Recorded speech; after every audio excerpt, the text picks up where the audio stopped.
You may have noticed that the policy of North Korea was going to get much warmer towards the US and Europe in 2019. Rumors about Kim Jong-un's illness and several official visits of North Korean diplomats to democratic countries brought hope that the country was going to finish its totalitarian regime and start warming its relationship with South Korea. Kim Jong-un even met Donald Trump once.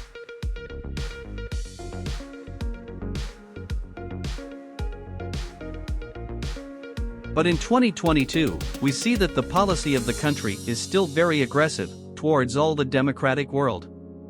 Missile tests in the Sea of Japan, strong threats from the North Korean officials toward American politicians, new nuclear missile production sites, and some other important news tell us that North Korea is not going to change much.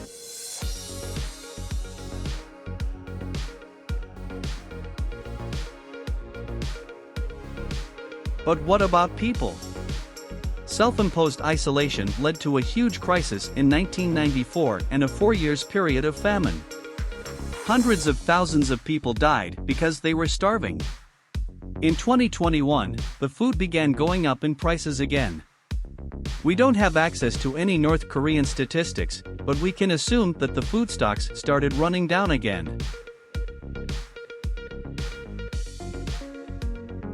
We now see that China is the only country that supplies North Korea with a lot of important products. But China has a lot of different important political challenges now. Also, the crisis and the war in Ukraine will lead to food stock shortages all over the world. And this will have its impact on North Korea.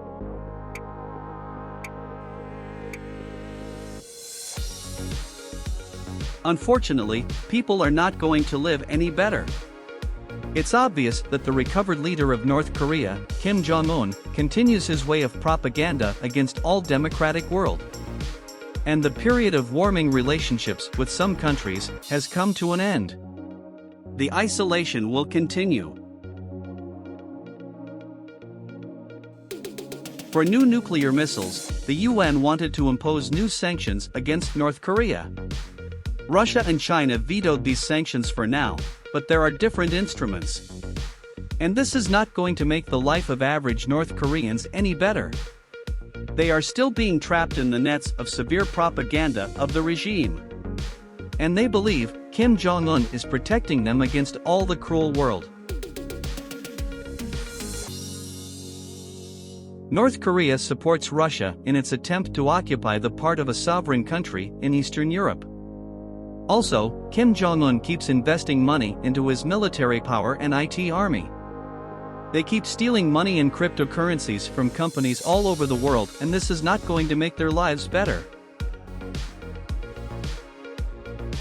The worst thing is the simple North Korean people who are struggling to survive.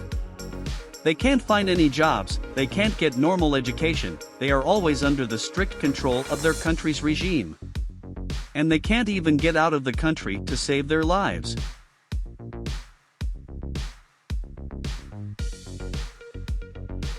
Unfortunately, we can't see any positive changes in 2022. The COVID pandemic has made it even worse. Now, people in North Korea don't get proper medical help and keep dying because of the COVID virus. Their regime says it's just a fever and no vaccination is needed. So, we can only presume how many people will die in a couple of waves of COVID in North Korea within the next year.